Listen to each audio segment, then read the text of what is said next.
Oi, gente. Eu sou Mauro Lopes. Esse é o canal Paz e Bem. Essa é também a Pós TV 247. E este é o curso de espiritualidade Faustino Teixeira. Faustino, você tá bom? Tudo bem? Mais uma alegria estar aqui com você, como toda semana. E a alegria estar viajando amanhã para Curitiba. Eu quero estar lá no acampamento do Lula, se Deus quiser. E na vigília de domingo. Vai ser fantástico. Quem sabe você não está lá no momento do anúncio da libertação de Lula, né? Mas realmente, maravilha de viagem. Estou muito feliz, um lugar, muito feliz. Virou quase que um centro de romaria, né? O Brasil hoje você vai em Aparecida, você vai lá visitar a Padre Cícero e você vai visitar o Lula também, né? É um negócio impressionante. Virou um grande centro de romaria no país. Legal, que bom que você vai. E, gente, hoje nós temos uma conversa. Nós marcamos pensando exatamente nessa data, né? Pensamos nesse período que a gente está vivendo. Porque hoje nós vamos falar sobre um profeta da Amazônia, e no meio do sínodo da Amazônia convocado pelo Papa Francisco. Então, hoje é uma conversa, o Faustino vai apresentar para quem ainda não conhece, vai pegar pela mão para que quem já conhece um pouco possa conhecer mais, na vida, na história, na obra, na espiritualidade, de Dom Erwin Kreutler. Não sei se falei certo. É isso mesmo, Faustino? Dom Erwin Kreutler. Kreutler. Que é uma figura central quando a gente quer pensar a Amazônia. É uma figura central. Não dá para pensar, por exemplo, a encíclica Laudato Si do Papa Francisco sem pensar em Dom Erwin. Não dá para pensar o sínodo sem pensar em Dom Erwin. Não dá para pensar os povos originários do Xingu sem pensar Dom Erwin. E não dá para pensar Dom Erwin sem pensar também os povos originários. São grandes amigos. Vejam a foto, que é a capa desse encontro de hoje, a capinha do nosso encontro, o olhar amoroso trocado entre Dom Erwin e Raoni.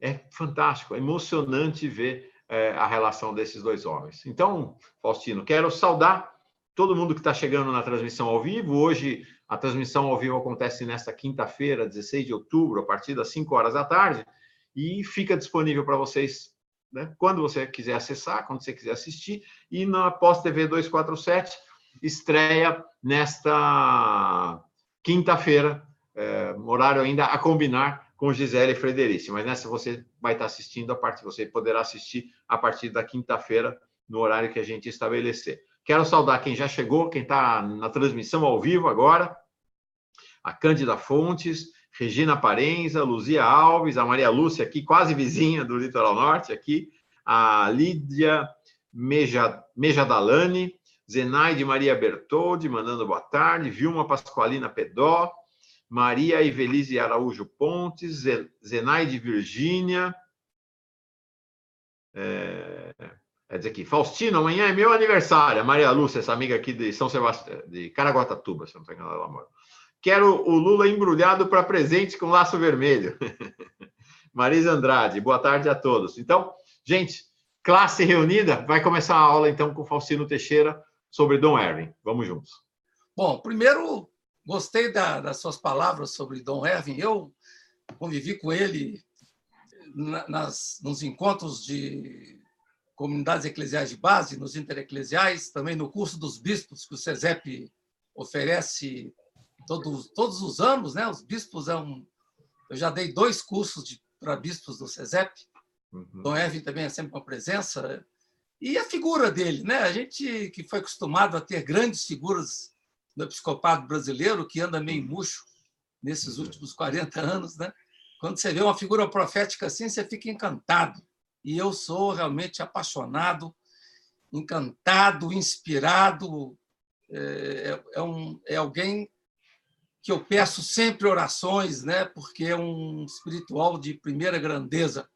Então, eu escolhi falar um pouco sobre a vida dele, com base um pouco nesse livro. Saiu em português, mas eu não achei na minha biblioteca aqui. Eu estou com a versão italiana, que é muito bonita, né?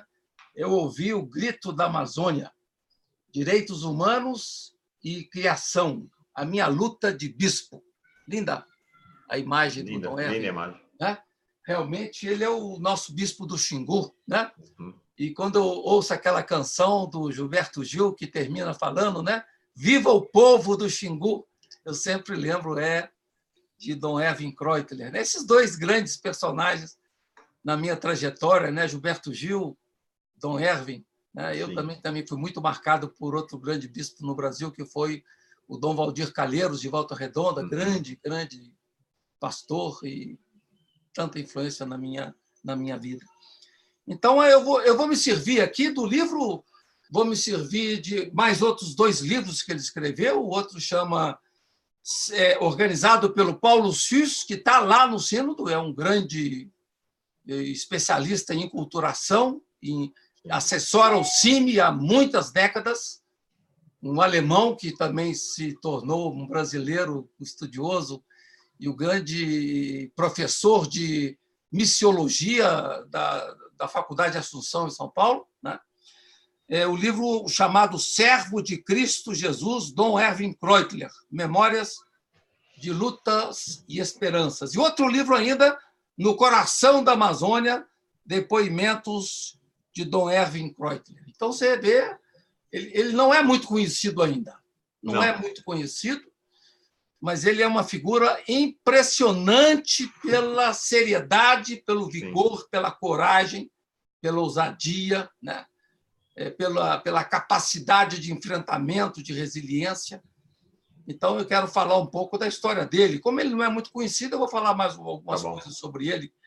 Ele completou 80 anos, no dia 12 de julho. Tem muitas coisas que aconteceram com ele no mês de julho. Vocês vão notar que é interessante. Tem uma relação com julho. Eu também sou de julho, né? Sou dia 2 de julho. É verdade.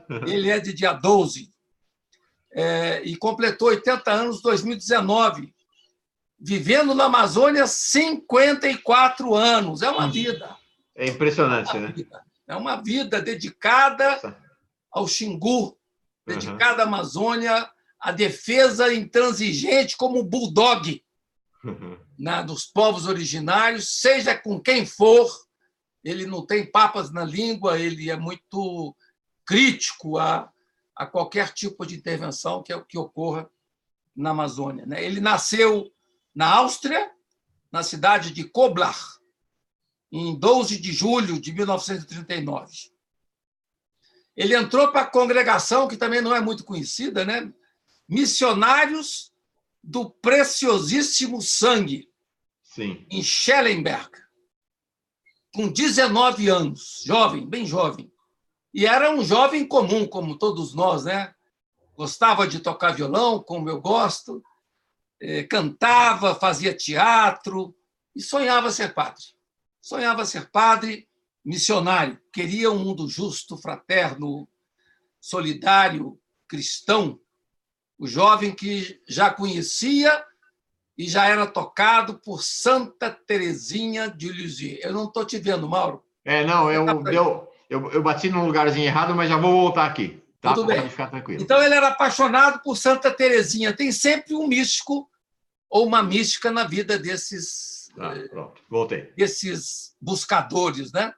Santa Teresinha de Lisieux não é uma mística que eu sou especializado, mas eu estou encantado para poder estudá-la com mais afinco também, porque o livro dela chama A História de uma Alma, que é sucesso de vendas. Ela morreu jovem, com 24 anos de tuberculose, mas com uma vida espiritual muito intensa. O jeito prático e simples de abordar a vida espiritual. Essa é a trajetória de Santa Teresinha do Menino Jesus, né?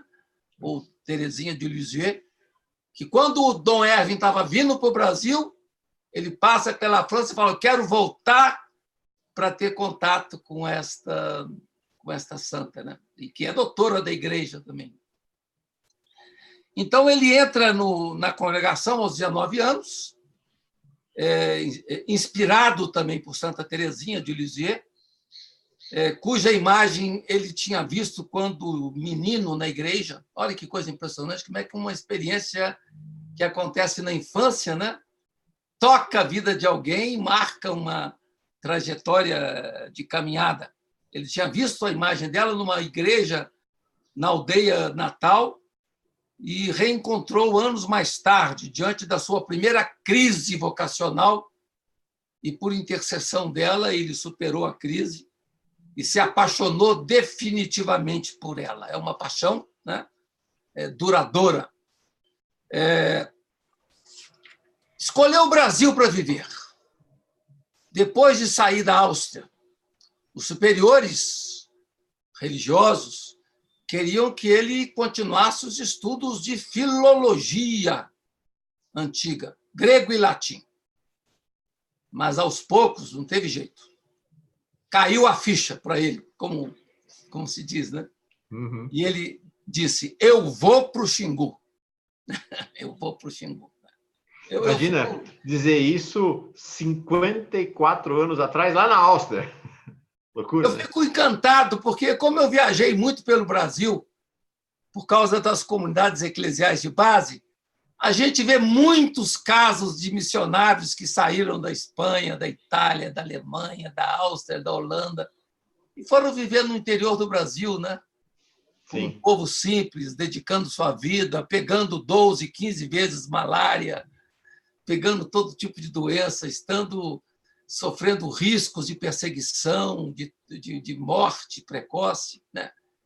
E o que faz nascer uma vocação missionária dessa? Eu acho que vale a pena a gente pensar isso. Sim.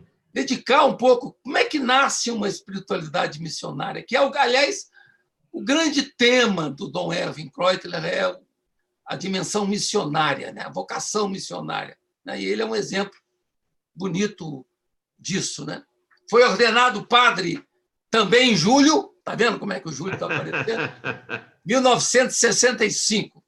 Eu tinha o quê? Eu tinha 9 anos, né? 54, não. 9 anos. 9 anos. Na Catedral de Salzburg. E dia 3 foi ordenado e dia 5, 25, já estava de viagem para o Brasil. Olha que impressionante. Já estava em Belém do Pará no dia 25.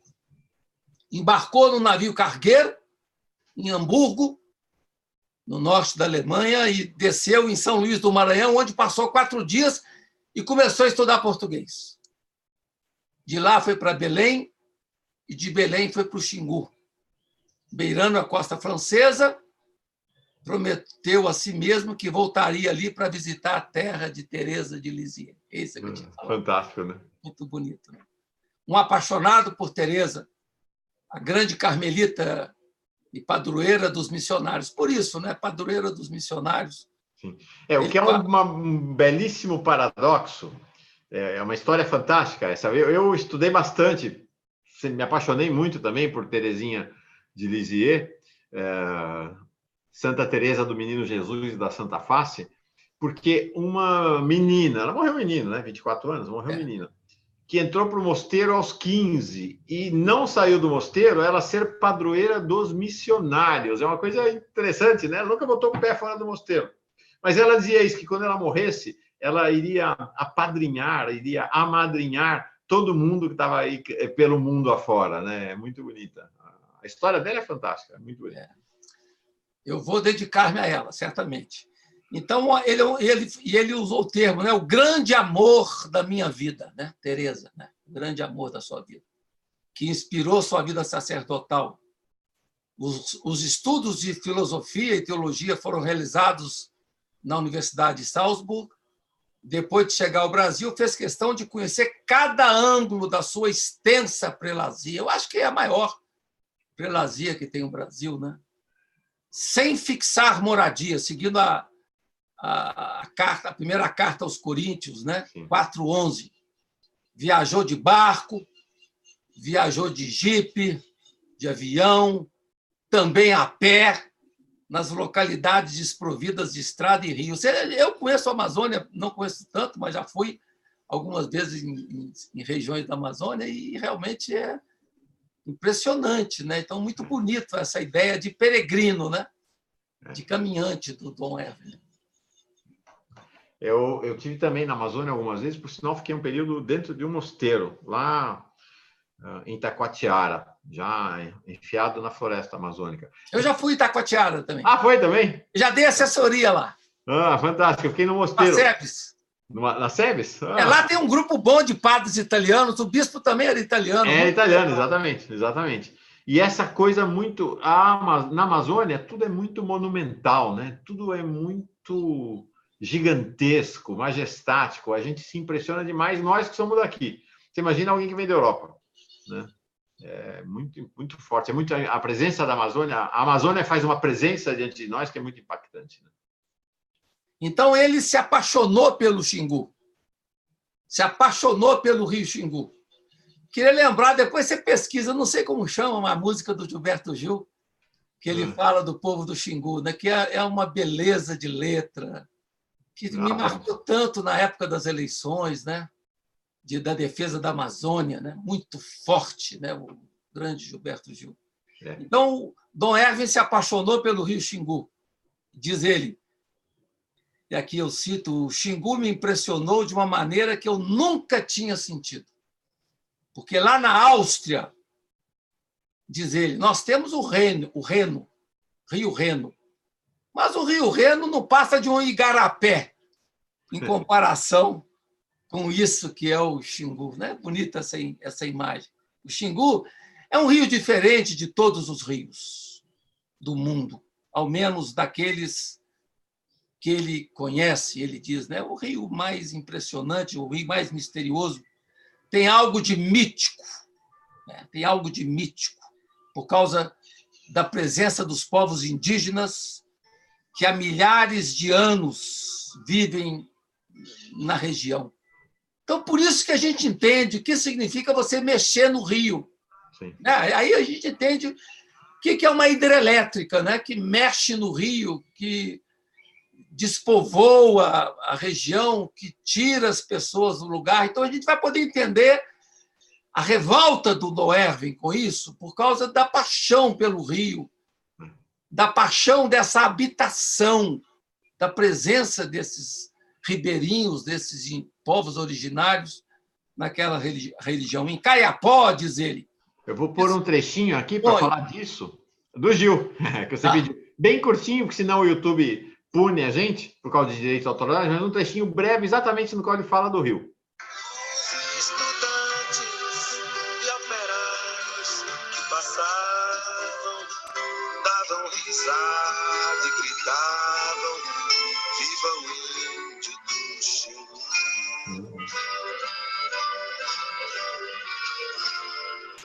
Viva o índio do Xingu. Lindo, né? É a música que meu filho antropólogo mais gosta, Daniel, que está em Curitiba, que vai me receber amanhã em Curitiba. É a música que ele mais gosta, essa do Foi um Sonho, né? Foi um sonho. Do Gilberto Gil. Então, eu fiquei até emocionado, de tão impressionante que é essa letra, e essa música, e essa capacidade artística do Gilberto Gil. Em Caiapó, chamam o Xingu de Bitire, grande e majestoso. Para eles é um rio sagrado, intocável, inviolável. Foi quando então disse Dom Erwin, aqui eu vou viver. E nunca mais pensou em voltar para a Áustria e se naturalizou brasileiro. Quer dizer, você falar, aqui eu vou viver, tocado pelo traço majestático do Xingu. De novo, o que significa para esses povos o rio? Eu estava relendo, estou dando o curso de Grande Sertão Veredas, o que significa o rio para as pessoas do sertão, né? O Rio São Francisco. Né? O que é a presença majestática do rio para os ribeirinhos. Né? Então... perdeu isso, né? Quê? A gente se tornou aprisionados nas grandes cidades, a gente perdeu essa dimensão, né? Completamente, né? O Tavinho Moura, num livro que ele escreveu, ele vai tocar aqui em Juiz de Fora agora esse mês, aqui o Tavinho Moura, ele falou, se a gente mexer no rio, a gente fica doido. Não pode mexer no rio. Né? Então, muito... E eu também sou uma pessoa que não gosto que mexam nem em rio, nem em árvores. Impressionante esse meu... É uma coisa assim, atávica. O meu pau-brasil está todo florido aqui fora. Eu vi, você soltou. Vejam 2000, né? Vejam o Facebook, acompanhe o Facebook, Faustino Teixeira, pode acompanhar. Se não der para entrar de amigo, acompanha. E agora Eu adquiri 5 mudas de buritis que eu vou levar lá para a minha faixa de Gaia, vou plantar lá. Também vai ser uma alegria quando ver os buritis crescendo, né? Que é uma árvore tão difícil, coqueiro, né? Praticamente. Sim. Difícil de ver, de conseguir muda para comprar. Bom, então os Kayapó chamam o rio Xingu de Casa dos Deuses, ou então Casa de Deus. Então você imagina o que significa mexer com o rio tendo essa cosmovisão, essa ideia, né? Ou então mexer com as árvores, devastar a floresta, quebrar a biodiversidade. Por isso o grito do Francisco. Esse sínodo não está acontecendo à toa. É como se fosse um grito terminal, né? Diante do fim do mundo, você grita ainda mais uma vez para ver se algum anjinho que passa sobre a terra não se apieda de nós e pode suscitar uma sensibilidade nova nas pessoas, nos povos, para entender que nós somos povos de companhia, né? O conceito de nós, para nós, é mais amplo que os humanos, envolve os animais, os vegetais, os minerais. É essa percepção que o Sínodo da Amazônia está querendo fazer de forma tão bonita. E eu fico muito feliz que eu estou com muitos amigos meus assessorando o Sínodo, né? Então, é uma turma de amantes da Amazônia, ou que se tornam amantes da Amazônia, né? Porque nem todo mundo é amante da Amazônia, né? Sim. Isso é uma sensibilidade que vai nascendo aos poucos. Normalmente, a gente tem um estranhamento com a natureza, que aos poucos vai se quebrando com os toques de sensibilidade, ou os toques de graça, como a gente viu na mística islâmica, latif, né? A gente tem que ser tocado pela graça para poder entender que a gente faz parte desse universo, que nós somos poeira desse universo, nós somos ligados a esse universo. Então, o Xingu é um rio misterioso, né? E está na bacia da Amazônia, está a maior bacia hidrográfica do mundo, com 20% da água doce não congelada do planeta. É muito impressionante isso. É muito impressionante. E também a biodiversidade impressionante, porque quando a gente fala diálogo interreligioso, é falar em biodiversidade também, né? Isso é muito importante, que o diálogo interreligioso é a conversa dos grandes com os pequenos, com os diferentes, e a natureza é a cidadania da diferença. Então, tem muita relação entre diálogo interreligioso e a defesa da biodiversidade. É muita relação. Eu tenho cada vez percebido mais isso. Mesmo porque, né, Faustino? Eu tenho tido essa experiência agora aqui, muito fortemente. Um pássaro, uma ave, ele é também falante. Então, não é que ele seja um algo além. Ele é protagonista do diálogo. Ele tem o que nos dizer. E a gente tem o que ouvir, a gente tem o que falar, né? São Francisco, acho que captou isso com enorme sensibilidade, né? E é interessante que tanto Guimarães Rosa como o Mário de Andrade, no Macunaíma, perceberam a beleza dos rios, né? Da diversidade e o valor da diversidade. Macunaíma é a celebração da diversidade, né? É muito bonito. Então, a gente tem no Brasil esse toque literário da defesa da diversidade. E a Amazônia é a experiência forte da diversidade. E a floresta, diz o Dom Erwin, agora eles estão sendo muito... Os teólogos, os sacerdotes, os bispos que estão vivendo a experiência do sino, eles estão tendo uma assessoria técnica muito boa para poder entender a dinâmica que marca essa bacia, né? Essa grande bacia hidrográfica, para perceber que a floresta tem uma função reguladora do clima. Essa que é a importância, né? Essa ideia de que a floresta absorve o gás carbônico, grande responsável pelo aquecimento global, e a gente chama isso de rios voadores. Eu trouxe aqui esse documento maravilhoso. Quem não leu, que leia, que é maravilhoso esse documento, que se chama O Futuro Climático da Amazônia, relatório de avaliação científica do Antônio Donato Nobre. Antônio Nobre. Esse relatório é impressionante, e ele que fala muito dos rios voadores. Aqui eu vou ler pedacinhos, são muito bonitos do relatório dele. Ele fala: uma árvore grande pode bombear do solo e transpirar mais de 1.000 litros de água no único dia. A Amazônia sustenta centenas de bilhões de árvores em suas florestas. 20 bilhões de toneladas de água por dia são transpiradas por todas as árvores da bacia amazônica.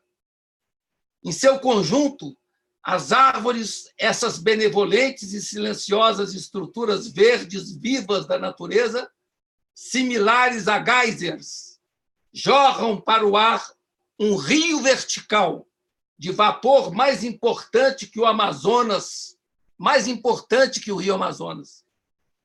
Quase 90% de toda a água que chega à atmosfera oriunda dos continentes chegou lá através da transpiração das plantas. Olha que beleza, né?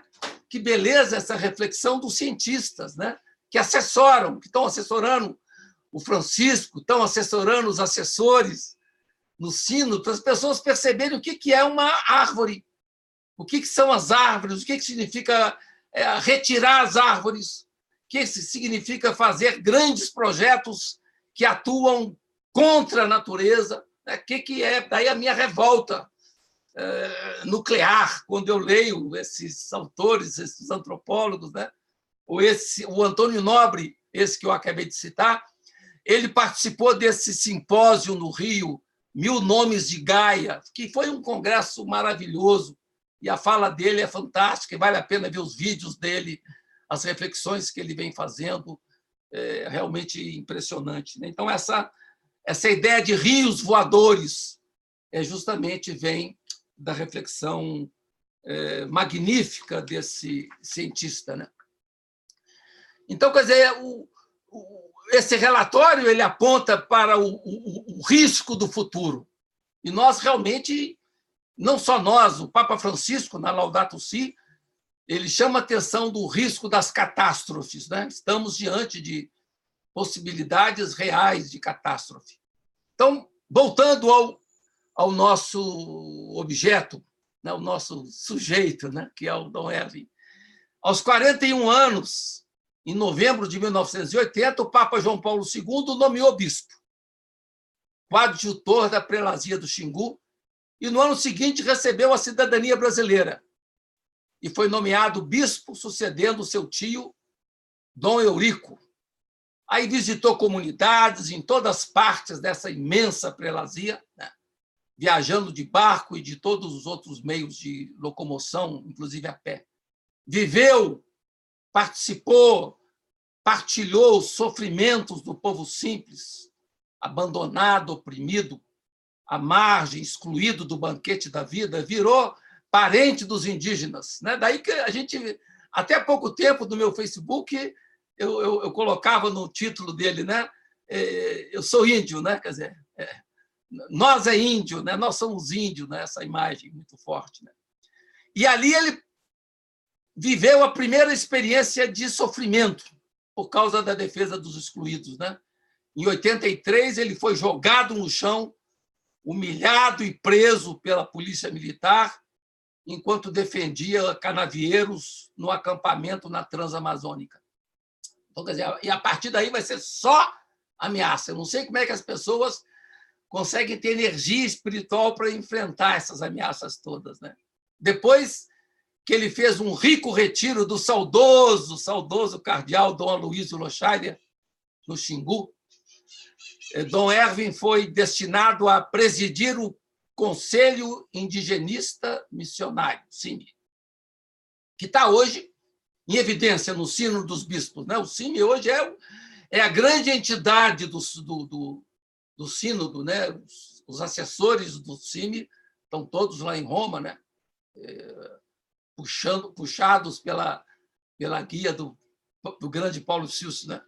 Então, ele presidiu o CIMI, que coordena as atividades pastorais em favor de 180 povos indígenas, né? É uma multidão, né? É uma diversidade, né?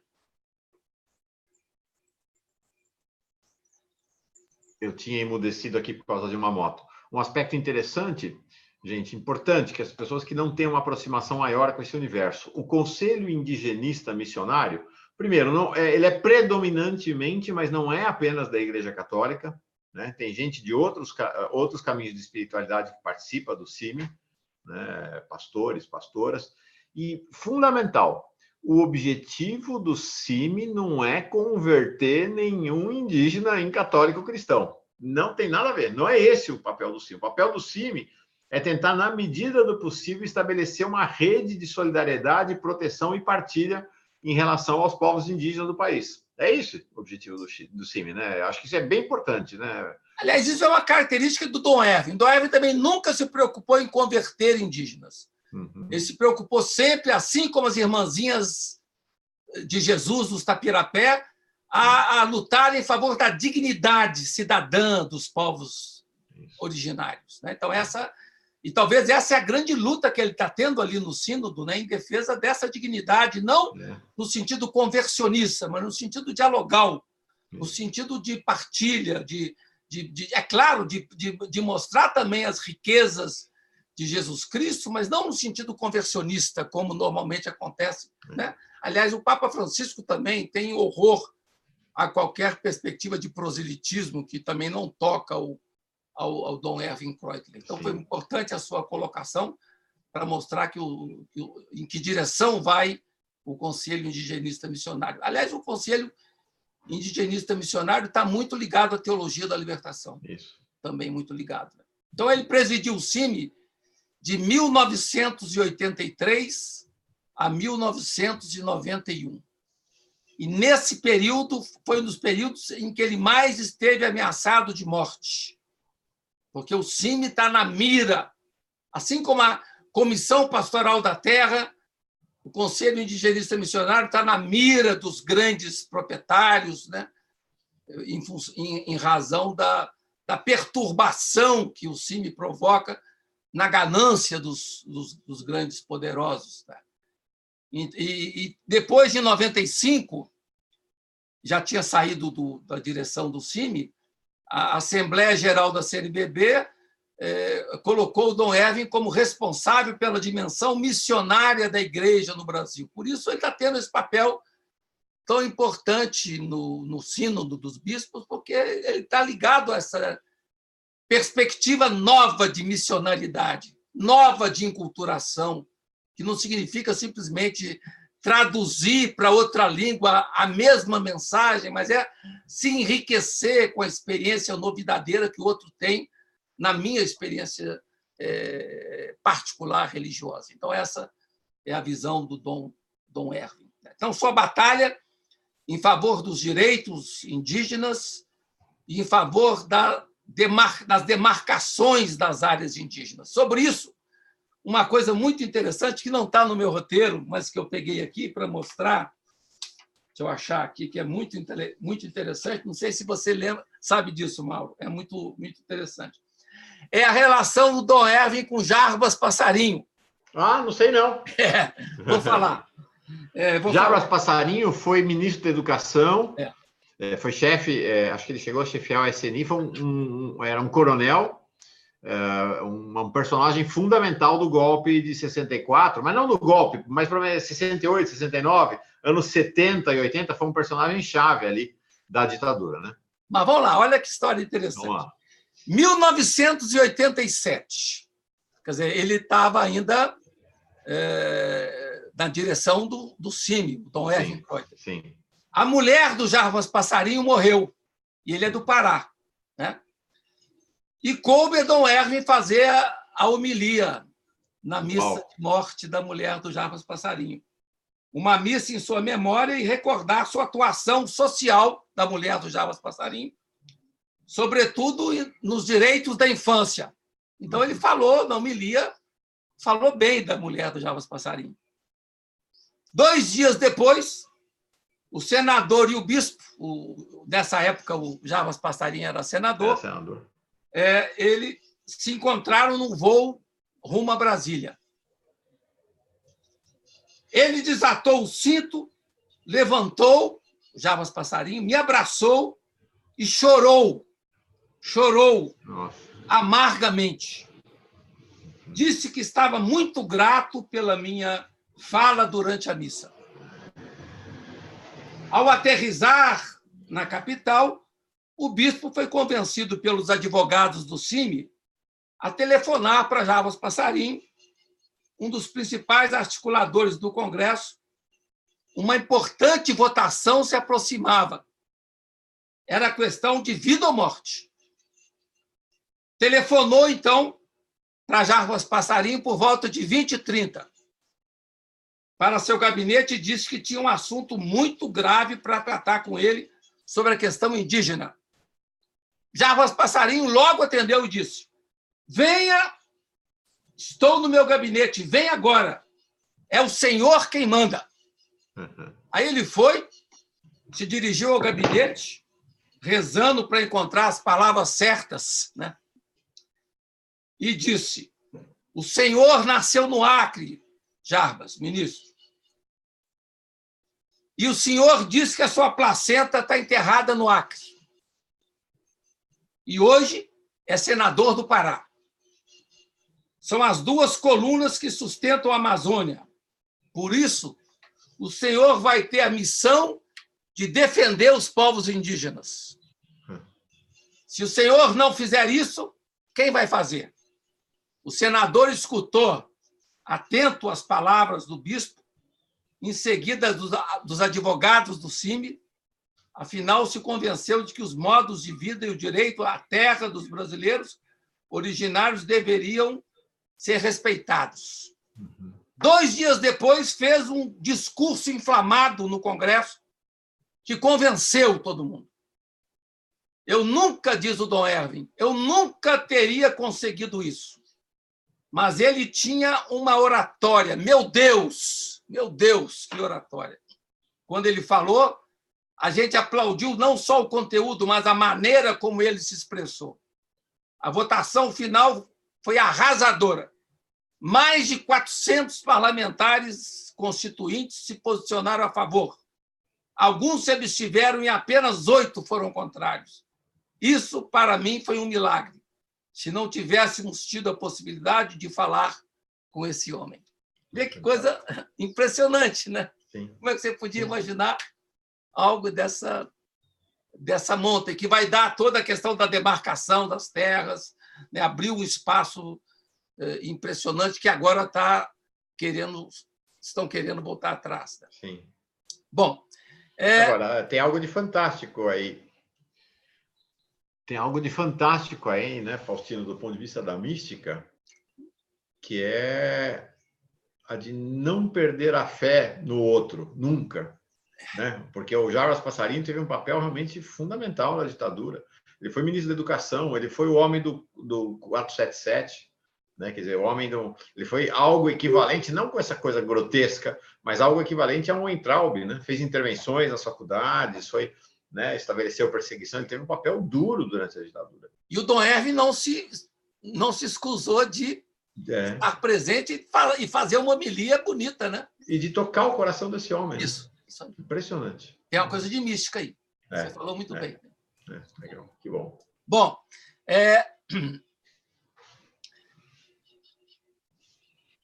sua grande batalha, então, foi a favor dos índios, do Erwin Kreutler. O lendário bispo do Xingu, ameaçado de morte, e passou a ter escolta policial, depois vou falar sobre isso. Há mais de 10 anos ele tem escolta policial, onde ele não pode sair sem 2 policiais do lado, porque ele é ameaçado de morte de todo lado. Né? Ameaçado de morte há mais de 30 anos. Ele é adorado pelo povo mais pobre e odiado sem reservas pela elite paraense. E aí que eu chamo, que eu falei aqui no meu texto, né, o roteiro, o toque da sua espiritualidade, porque sua espiritualidade missionária, que é marcada por uma palavra, o respeito à alteridade, como você disse muito bem. Né? Diz ele, precisamos dar um passo a mais nesse caminho de abertura à alteridade. É o que eu falo sempre. Eu tenho falado cada vez mais, temos que ampliar o nosso olhar para colocar na alteridade outros universos que a gente não coloca, né? Incluindo a natureza, né? É ampliar o olhar sobre a alteridade. Aí diz ele, muito bonita essa passagem, diz ele, eu fiz essa experiência. Lembro quando fui para uma aldeia dos Caiapó. Não falava nenhuma palavra Caiapó. Nada. Aí eu disse, nunca mais piso nessa aldeia sem saber Caiapó. Aí começou a aprender Caiapó. E aprendeu, é claro, com as dificuldades. Aí voltou na aldeia. Aí diz ele, você não imagina o que aconteceu. Meu Deus, o sorriso mais largo e mais amigo, mais íntimo, eu diria, dos povos indígenas. E os Caiapó disseram, agora ele é nosso, ele fala a nossa língua. Que bonito isso, né? Deixa eu mostrar para vocês uma foto de Dom Ervin com um Caiapó. Eu quero que vocês vejam o olhar trocado entre Dom Ervin e esse Caiapó.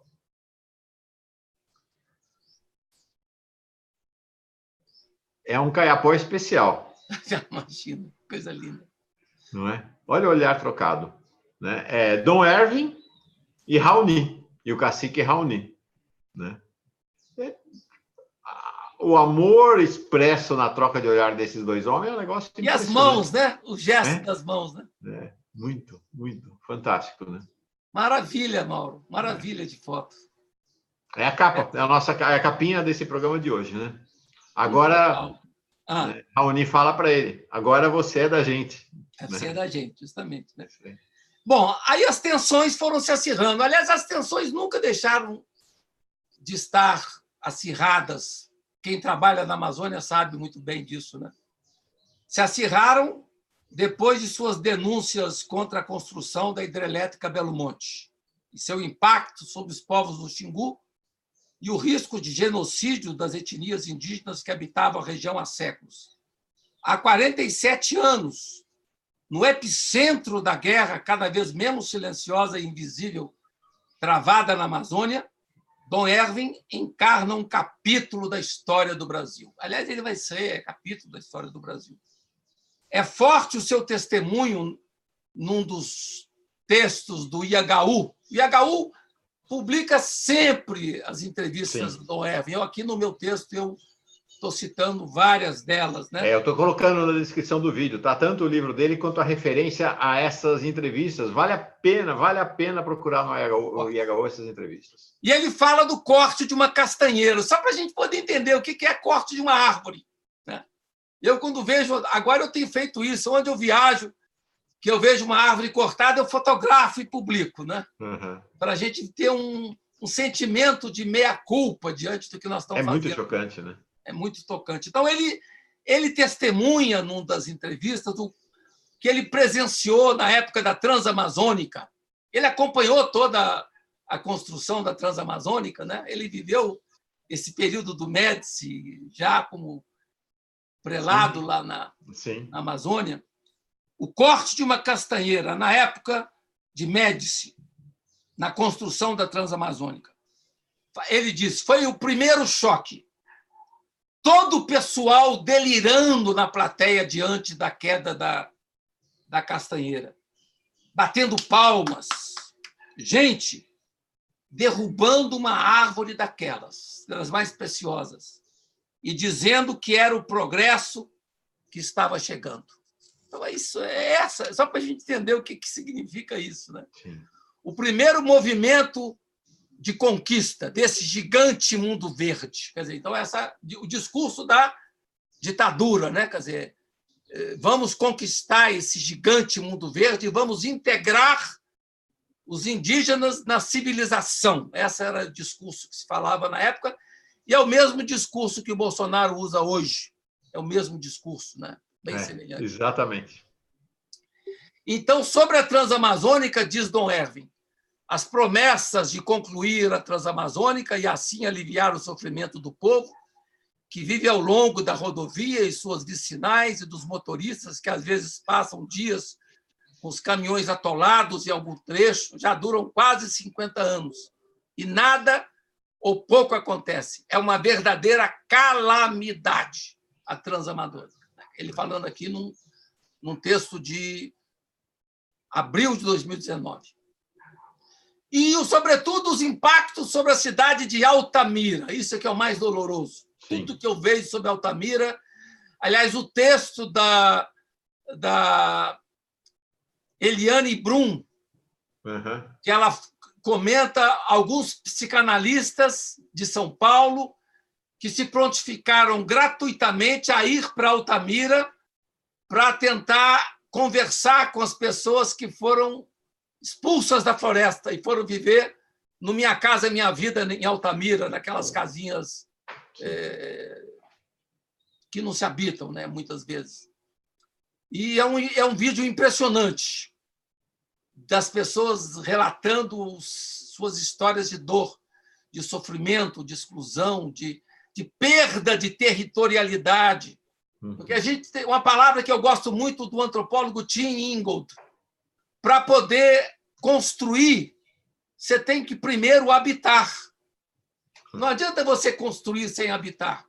Você tem que construir lugares onde as pessoas possam habitar. E, muitas vezes, muitos dos projetos Minha Casa Minha Vida foram tirar as pessoas de seus lugares de origem e jogar para a periferia, em casas sem diversidade, tudo igual, apertadas, com construções defeituosas. É claro que tem o seu valor, mas, no caso de Altamira, me entristece muito. E, para quem mexe com habitação, trabalha o tema da habitação, a gente vê muito sofrimento ali. Ou seja, os impactos sobre Altamira. Em 1950, Altamira tinha 2.000 habitantes. Em 60, 2.800. Por volta de 65, 4.000, quase 5.000. E agora, 100.000 habitantes. Quer dizer, uma coisa louca. O que é a organização de uma cidade sem planejamento? É interessante verificar, depois eu vou voltar ao Altamira, né? Ou seja, ele vai falar, quer dizer, esse impacto de Belo Monte sobre Altamira, né? Ele vai chamar o Belo Monte de um empreendimento, de um monumento à insanidade. É um termo que ele usa de forma muito... Ele fala... Dizem que é algo sacrossanto, intocável, incontestável, mas, na verdade, é um monumento à insanidade.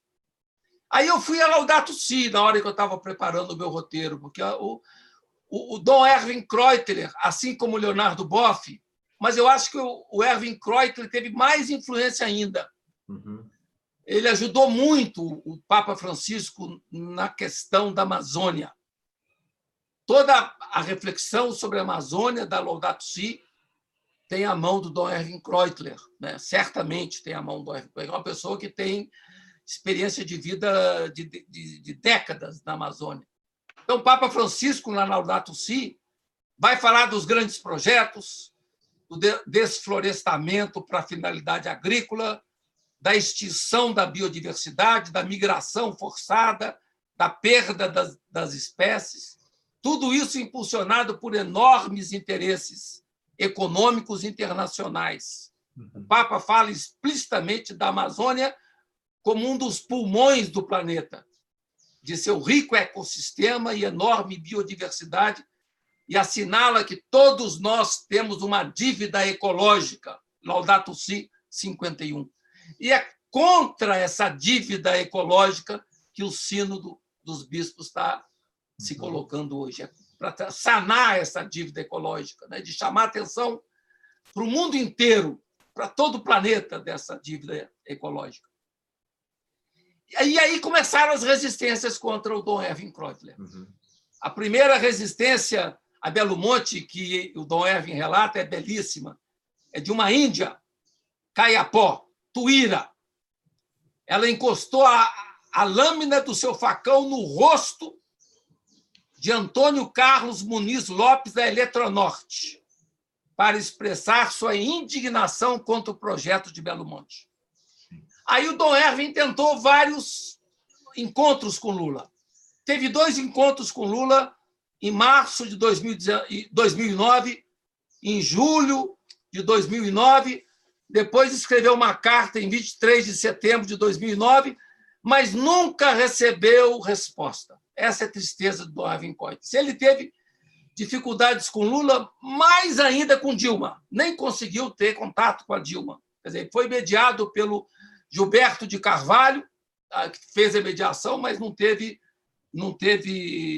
resposta positiva, né? Aliás, quando o Dom Ervin visitou o Lula pela segunda vez e levou 2 índios com ele, e levou também uma liderança do Xingu, Antônia Melo, e mais um professor, Célio Bormann, o Lula escutou atento as falas e disse para os seus assessores: vocês vão ter que dar uma resposta imediata ao professor, falava o Célio Bormann. E essa resposta nunca veio. Daí que essa liderança do Xingu, Antônia Melo, nem quis aparecer nas fotos que foram tiradas na ocasião pela comitiva. Então, esse é um registro importante para a nossa reflexão, para ver como que é importante não podemos ficar atrás da história, no sentido de desconhecer o apelo universal em favor da Amazônia, como está acontecendo, e agora o Sindo é uma expressão viva, né? E eu fiquei, de certa maneira, entristecido com uma das entrevistas que o Lula deu recentemente, mantendo firme sua defesa de Belo Monte, assim como Dilma Rousseff também. Então, mas são questões da vida, mas que espero possam ser tratadas de uma forma diferente, com o avançar e o aprofundamento da reflexão. E essa frase é forte do Dom Ervin, na sua entrevista de 2012. Diz ele: Lula nunca entendeu a Amazônia. E muito menos entende de índio. Ele nunca se deu o luxo de se aprofundar nisso. Para a Amazônia, ele só veio em campanha, mas ele não tem ideia da complexidade da Amazônia. Então, é uma frase que ressoa para nós. Quer dizer, temos que colocar o índio, e temos que colocar os povos originários, temos que colocar a Amazônia na pauta central das nossas reflexões. Essa é o que eu chamo a atenção aqui. Essa aqui é a imagem antológica que o Faustino se referiu, de 1989, porque Belo Monte não é um projeto que começou nos governos do PT, né? Vem desde a época da ditadura, né? Essa foto. Essa é a foto, né? Da líder indígena com facão no rosto do funcionário da FUNAI na época, né? É isso aí. E o mais triste de tudo isso é o seguinte, e agora com Bolsonaro escangalha tudo de vez, né? Quando Belo Monte estava ainda em projeto, o IBAMA tinha elencado 40 condicionantes para a implementação e a FUNAI 23. Nenhum dos condicionantes foram atendidos. Então, isso é triste, né? Muito problemático. E com a implementação de Belo Monte, Altamira mergulhou no caos. Ocorreu uma destruição da experiência familiar com as casinhas que foram destinadas aos desabrigados. Casinhas incapazes de acolher a grande família, o grande clã das famílias da região. Os estudiosos da questão falam que ali não é questão de botar dentro de uma casa, porque o jeito que eles têm de lidar com os familiares é receber todo mundo, e não podiam mais receber todo mundo em Altamira, né? Então, foi um golpe no coração do povo. Sim. Uma morte cultural. Os envolvidos na implementação do projeto não perceberam em momento algum a violência que estava sendo feita contra o povo, porque eles têm outro tipo de relação com a terra. Os que estavam ali no projeto veem a terra como mercadoria, o povo não. A terra é lugar de viver, do bem viver, como falam os povos originários, né? Para eles, a terra não é mercadoria. Eles foram tirados do seu chão, dos seus mitos, dos seus ritos, dos seus rios, onde enterraram os seus mortos, seus antepassados, e não estão preparados para viver na cidade. Aliás, é o tema da tese de doutorado do meu filho, Daniel, que mora em Laranjal do Jari, no Amapá. Quer dizer, qual que é o destino dos ribeirinhos que são expulsos da floresta e vão viver nas periferias das cidades, sem serem especialistas das questões da cidade? Eles são especialistas do rio, da caça, Sim. da convivência com a natureza. Então, são teses que você faz com a lágrima nos olhos, de tanto sofrimento, de perceber que esses sábios da mata, expulsos da mata, vão viver como miseráveis na cidade, nas periferias das grandes cidades. É terrível. Esse é o verdadeiro desenraizamento, né? Você tira a raiz, né? Você tira a raiz, como a árvore, né? As pessoas. É isso aí. Bom, aí o Dom Herve fala, isso vai continuar, porque ele fala, inclusive, diz ele, se você observar o mapa, vai perceber que nos 100 quilômetros de volta grande ao Xingu, vai se chegar um mínimo de água. Aí diz ele, tenho absoluta certeza de que não haverá mais condição de pescar, de abastecer esses povos, depois será prejudicada a agricultura e os índios vão se tornar índios citadinos. Essa é a tristeza.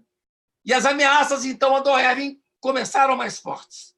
De forma indireta, primeiro, depois denúncias escritas, cartas veladas, ameaças na internet, chegaram até a marcar o dia de seu assassinato, sendo estabelecido o preço para sua execução. Tinha gente que gritava, enquanto esse bispo existir, a hidrelétrica não sai. Dom Herve esteve ameaçado de morte por 4 razões. Primeiro, portador de informações sobre a irmã Dorothy Stang. Foi ele que recebeu a irmã Dorothy, foi ele que enterrou a irmã Dorothy Stang, vou falar sobre ela. Ser presidente do CIMI, segunda razão, Conselho Indigenista Missionário. Terceiro, ser crítico de Belo Monte. E quarto, criticar os abusos sexuais das meninas na região de Altamira. 4 razões fortes para ele ser atacado. Ele chegou a sofrer um acidente misterioso em 1987. Estava subindo uma ladeira, um caminhão veio e bateu no carro. Teve gente que morreu, mas ele se acidentou, sobreviveu. E um acidente que nunca foi esclarecido até hoje, de 1987. Então, quer dizer, uma ameaça de morte, né? Então, ele começou a ter que ter proteção policial a partir de julho de 2006. Depois de celebrar uma missa, ele foi surpreendido com a presença de um comandante da PM com 2 policiais, que informou a ele que, a partir de então, ele teria que estar acompanhado sempre por 2 policiais da Secretaria Especial da Proteção aos Defensores dos Direitos Humanos da Presidência da República. Uhum. E ele passou a se sentir quase que como um prisioneiro, né? Uhum. Isso também inibiu o trabalho pastoral. Como é que você vai chegar na casa de alguém para uma visita pastoral com 2 milicos, né? 2 militares ao seu lado, né? Então, ao mesmo tempo, um bispo muito corajoso. E ele dizia, numa das entrevistas, a única coisa que ele tinha medo é de ter depressão. Aliás, isso é muito perigoso, né? A depressão é um perigo. Ele tinha medo de entrar em depressão, pois estava acostumado a andar livre por toda parte, até que veio a limitação da circulação. Mas isso depois passou. Ele voltou a retomar a caminhada animado por uma forte vida interior. De novo, a espiritualidade. Uhum. A espiritualidade foi um elemento importante de enfrentar, inclusive, o risco da própria depressão, né? E a região que ele escolheu para viver é das mais perigosas do Brasil. Ele acompanhou 2 mortes importantes que aconteceram. Da irmã Dorothy Stang, em 2005, que foi enterrada por ele. Bonito aqui essa frase que eu vou ter que falar aqui, que eu coloquei. Em 15 de fevereiro, enterrei a irmã Dorothy. Você não imagina o que passa no coração de uma pessoa quando está diante de alguém que durante tantos e tantos anos trabalhou e que deu o melhor que podia dar. que pediu para mim para trabalhar entre os pobres mais pobres. E eu disse a ela: mulher, tu não vais aguentar isso. Tu vem lá dos Estados Unidos, com conforto e tudo, tu não vais aguentar. E ela disse: mas me deixe. Deixei. E ela ficou até o dia em que foi assassinada. Fantástico. E depois ele relata a morte do outro, que é o Dema, líder ambientalista da região do Xingu, ex-vereador do PT, assassinado em 2001 por causa das suas denúncias da exploração ilegal da madeira na área indígena Arara da rodovia transamazônica. Foi executado no dia 23 de agosto de 2001, numa madrugada. E só teve tempo de dizer para a mulher: Maria, tome conta dos nossos filhos. Que tristeza. São dois casos que o Dom Erwin cita. E aí ele fala das ameaças que estão vindo agora. São 61 hidrelétricas que estão anunciadas, todas na região da Amazônia. E, sobretudo, essa mineradora canadense que pretende instalar, agora no Brasil, o maior sistema de extração de ouro a céu aberto, a Belo Sum, no Xingu. Será um pedaço do Canadá no Xingu. Estão pretendendo extrair 60 toneladas de ouro em 12 anos. Esse é o destino que está acontecendo com a Amazônia. E aí o Dom Erwin fala quantas alternativas nós não teríamos, inclusive da energia eólica, com um litoral tão grande como o nosso no Brasil. Então, ele fala, há soluções. Por que não se pensa em outro tipo de solução? Bom, concluindo, Dom Erwin foi chamado, por causa da sua luta, da sua caminhada, para assessorar o sínodo diretamente pelo Papa, né? E está trabalhando no relatório final, assessorando o Dom Cláudio Umes. Ele tem um dos papéis mais importantes no sínodo e entende o sínodo como uma implementação da Laudato Si. E é interessante essa frase que eu vi num dos textos, né? O Papa Francisco parece ter entendido que o tempo mudou em todos os sentidos. Se sua igreja entendeu, é o que nós veremos a partir dos próximos anos, né? Então, Dom Erwin está lá no sínodo, que está acontecendo até o final do mês, e, além da defesa da Amazônia, ele é um grande defensor do ministério eucarístico para mulheres e homens na região da Amazônia, onde é tão pouco servida pela Eucaristia, e ele luta, então, a favor de que mulheres e homens dignos possam, a partir de seu trabalho que se faz nas comunidades da Amazônia, ter o direito a servir a Eucaristia e favorecer a Eucaristia, que é um direito de todos os católicos de vivenciar como garantia. Bom, aí eu recebi hoje um e-mail do Oscar Beoso, que está assessorando o sínodo, e ele me disse, e eu vou ler aqui: aqui no sínodo, Dom Erwin continua enfrentando com coragem os que não vivem na Amazônia, mas querem impor visões doutrinárias que pouco se importam com os clamores que sobem dos povos indígenas e das comunidades. Mas ele é corajoso, enfrenta e é escutado pela maioria, pois parte dos seus mais de 40 anos de luta, sempre ao lado do povo e arrostando toda sorte de riscos e de ameaças. E aqui, para concluir, eu quero citar a oração do Dom Erwin, que eu botei no Iangaú do dia 20/9/19. Não sei se a Sumaia vai escolher um dia dessa oração, porque ela é tão... Vou falar com ela. Eu vou ler aqui para nós. É uma oração que foi publicada no boletim da CNBB de 1º de junho de 2004. Vai, meu irmão, minha irmã, lá em tua nova missão, em tua nova terra, em tua nova pátria, anunciarás Jesus Cristo e o seu evangelho. Servirás aos pobres, aos excluídos do banquete da vida. Lavando-lhes os pés, falarás com quem nunca andou ou não anda mais conosco. Tu te aproximarás com muito carinho de um povo com cultura e tradições diferentes. Chegando lá, estranharás, sem dúvida, os costumes e usos locais, mas não imporás as tuas ideias. Não apresentará o país que te viu nascer como paraíso. Não dirás nunca que no lugar onde te criaste as coisas estão bem melhores.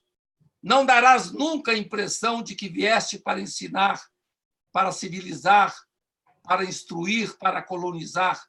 Jamais violentarás a alma do povo, que doravante será o teu povo. Oferecerás simplesmente o testemunho de tua fé, de tua esperança e de teu amor, e dará a tua vida até o fim, até as últimas consequências.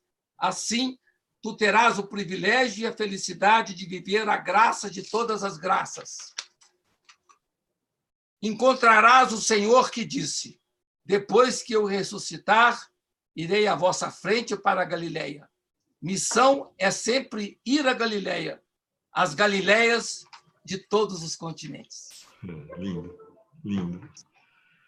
Olha, como o Faustino disse, Dom Ervin está lá no Sínodo da Amazônia, vai ficar até o final, talvez até fique um pouquinho depois, por conta do papel dele no relatório, mas desde já quero dizer para vocês assim, nós vamos tentar trazer o Dom Ervin para uma conversa ao vivo aqui no Paz e Bem. Né? A gente já tinha comentado isso, então vamos ver se em novembro a gente faz um encontro talvez na quarta, na própria. Bom, vamos ver quando a agenda de Dom Ervin, que ela é mais complicada do que as nossas, com certeza. Quando a agenda dele permitir, vamos fazer uma conversa, Faustino e eu, com o Dom Ervin aqui, com todo mundo. Vocês vão se maravilhar com a figura desse homem, né? Desse verdadeiro profeta da Amazônia. Não é isso, Faustino? Vamos tentar, né? Eu fico muito feliz com essa ideia sua. Você já tinha falado para mim, e assim, trazer o Dom Ervin é diferente, né? Será uma coisa assim fantástica. Esse nosso sistema aqui é ótimo. Viva de uma história, né? Permite que a gente fique em 3 aqui, vai ser muito agradável, vai ser muito bom. Acho que conhecer de viva voz a profecia de Dom Ervin, acho que vai ser um privilégio para todos nós. Eu não conheço, nunca conversei com Dom Ervin, Faustino já, mas acho que vamos nos maravilhar todos, tá bom? Vamos tentar. É isso aí, gente. Semana que vem a gente começa uma... Quando é 3 é trilogia, quando é 4 será quatrilogia. Eu acho que serão 3, né? Eu acho que serão 3. 3? Nós vamos ter 3 encontros seguidos sobre um grande profeta também. Jacques Dupuy, um amor da vida do Faustino. É isso, né, Faustino? Meu orientador. É isso aí. Estou muito feliz. Eu não li ainda o último livro de entrevistas póstumo, né? Sobre ele. Ele morreu de forma tão triste, né? De não poder mais lecionar nem escrever em função da sua... Vivia em outro pontificado também, né? Não era no Francisco. Outros tempos. Se fosse no Francisco, não teria acontecido isso, né? Então, vai ser uma oportunidade bonita das pessoas conhecerem a teologia das religiões, a abertura da teologia ao pluralismo das religiões. Vai ser fantástico. Tá bom. Bom, por hoje, gente, é isso. A gente se banhou no Rio Xingu. Foi uma maravilha. Obrigado, Faustino. Obrigado mesmo. Que a nossa trilha sonora Foi um Sonho, do Gilberto Gil. É isso aí. Valeu. Grande abraço, paz e bem. Paz e bem, gente.